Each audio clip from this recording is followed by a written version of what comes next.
ஹல்லேலூயா. கிறிஸ்துவுக்குள் பிரியமானவர்களே, இந்த அருமையான ஓய்வு நாளிலும் தேவ செய்தி கேட்க வந்த உங்கள் ஒவ்வொருவரையும் இயேசுவின் இணையற்ற நாமத்தினாலே அன்பின் வாழ்த்துக்கள். இந்த நாளிலும் தேவ கிருபை நம்ம நடத்தி கொண்டிருக்கிறது. நாம் நிர்மூலமாகாதிருப்பது தேவனுடைய கிருபையே. ஆமென்.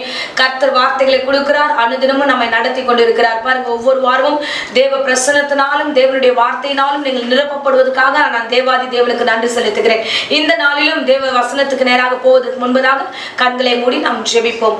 அன்பு ரட்சகா, இந்த அருமையான ஓய்வு நாளிலும் ஆண்டவரே, உம்முடைய தேவ செய்தி கேட்க வந்த ஒவ்வொரு பிள்ளைகளையும் நீர் ஆசீர்வதிப்பீராக. தேவரீர் உம்முடைய பலத்த கரத்துக்குள்ளாக பிள்ளைகளை பத்திரப்படுத்துவீராக, பாதுகாத்துக் கொள்வீராக.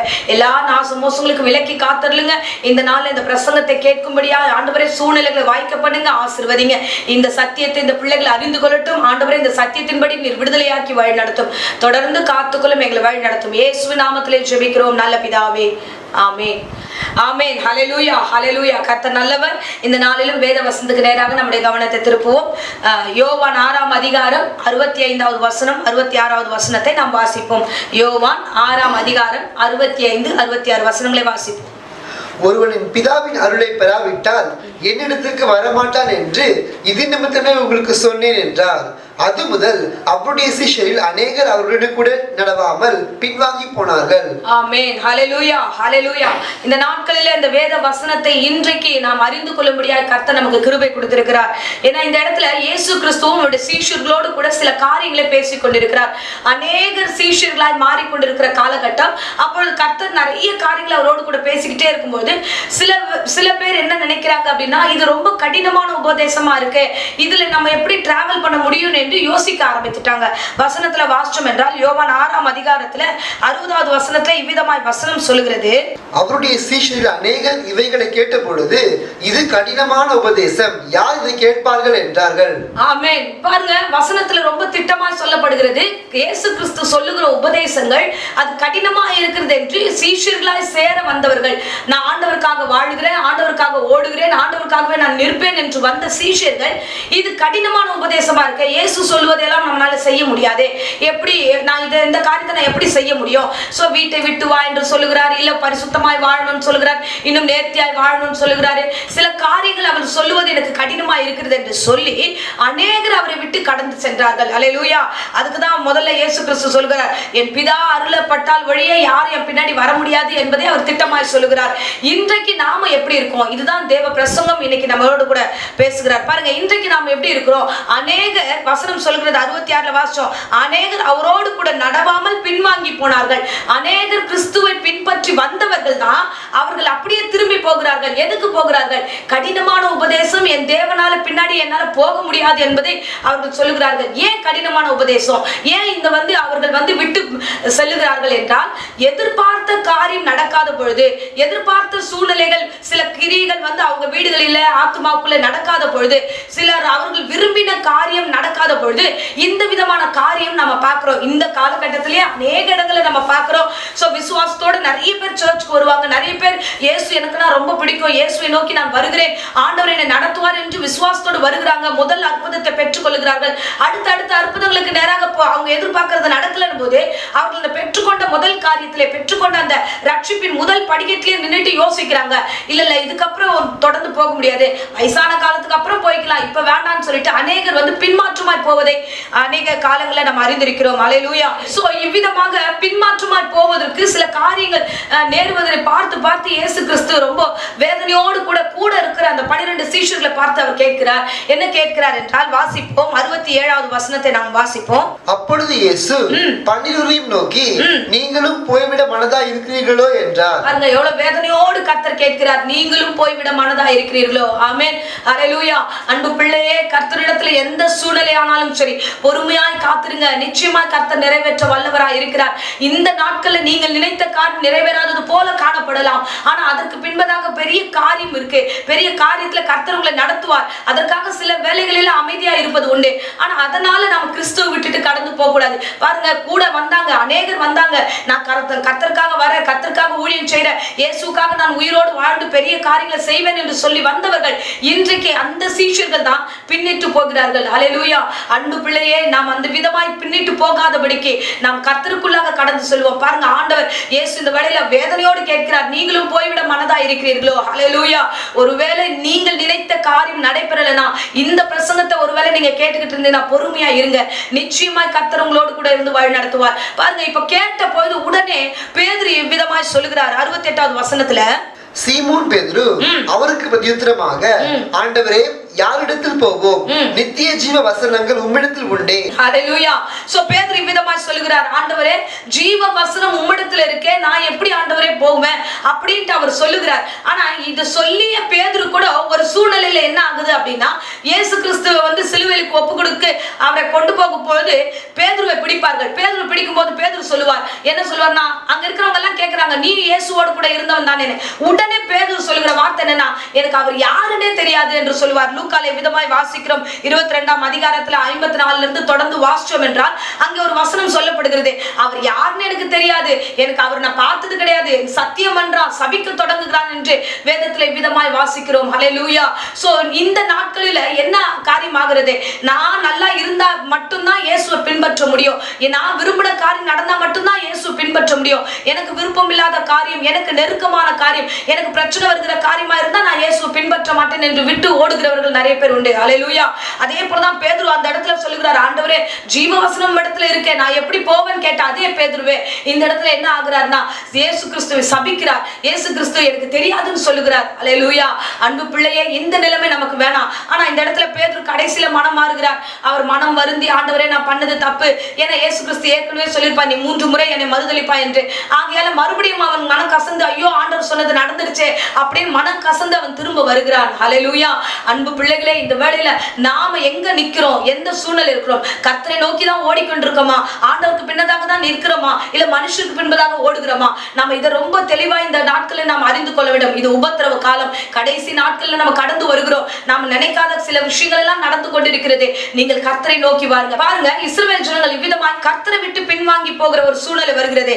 என்னாகமம் 14ஆம் அதிகாரம் 43ஆம் வசனத்துல இவ்விதமாய் சொல்லப்படுகிறது, அமலேக்கியரும் கானானியரும் அங்கே உங்களுக்கு முன்னே இருக்கிறார்கள், பட்டயத்தினால் விழுவீர்கள், நீங்கள் கர்த்தரை விட்டு பின்வாங்கினபடியால் கர்த்தர் உங்களோடு இருக்க மாட்டார் என்றார். ஆமென். ஹல்லேலூயா. இஸ்ரவேல் ஜனங்கள் இவ்விதமாக கர்த்தரை விட்டு பின்மாற்றமாய் போகிறார்கள்.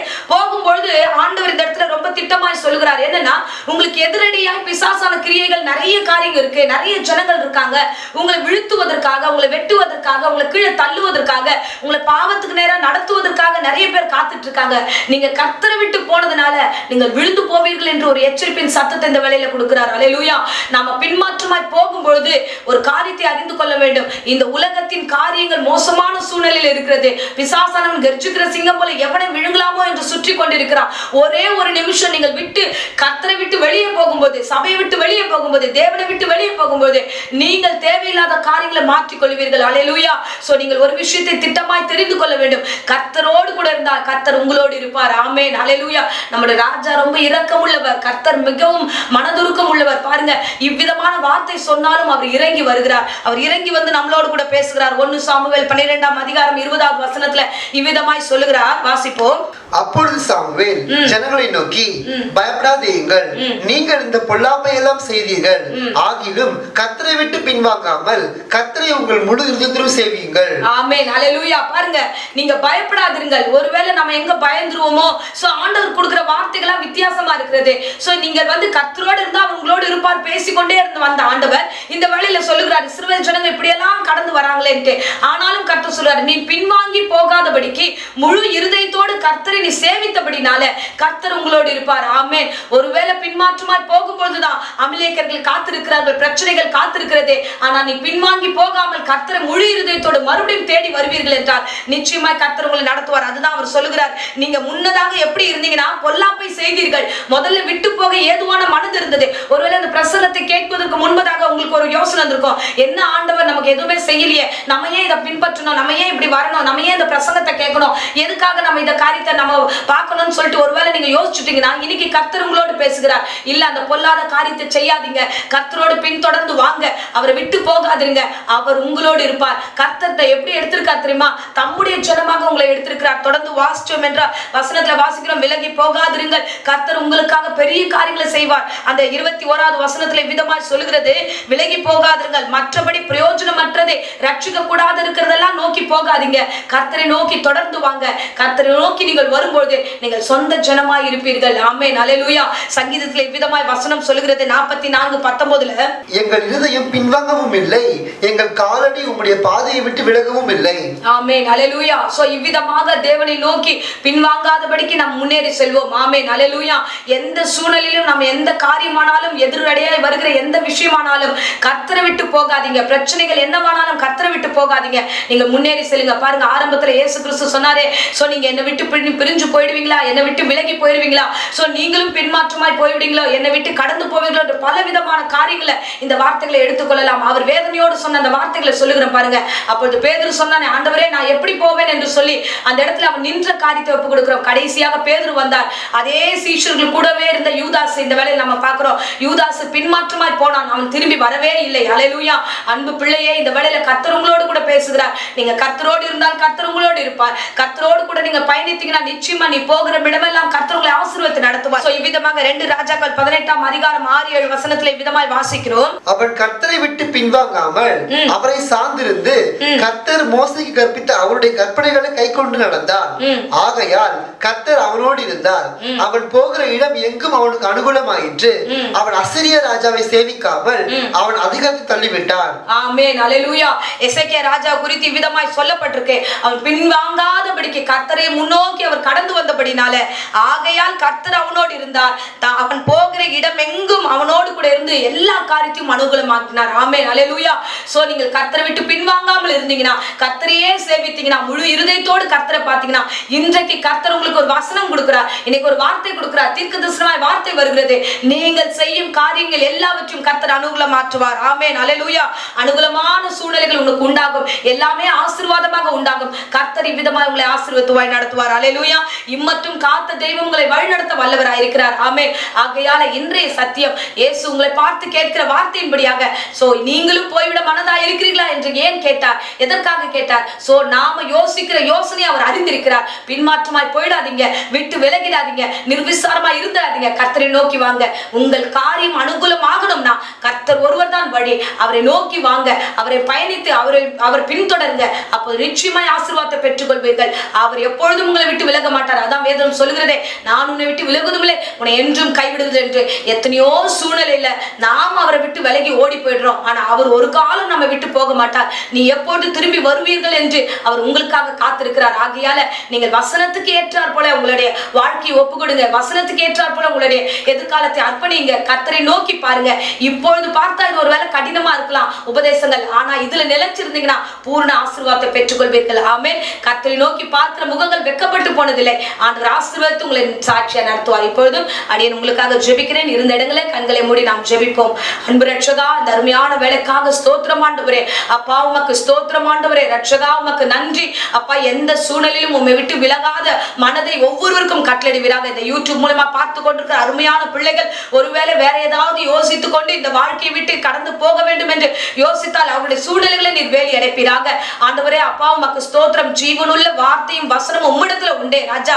அதை பற்றி கொண்டு ஆண்டவரே சகலவற்றை ஆசீர்வாதத்தை பெற்றுக்கொள்ள கிருபை தாங்க.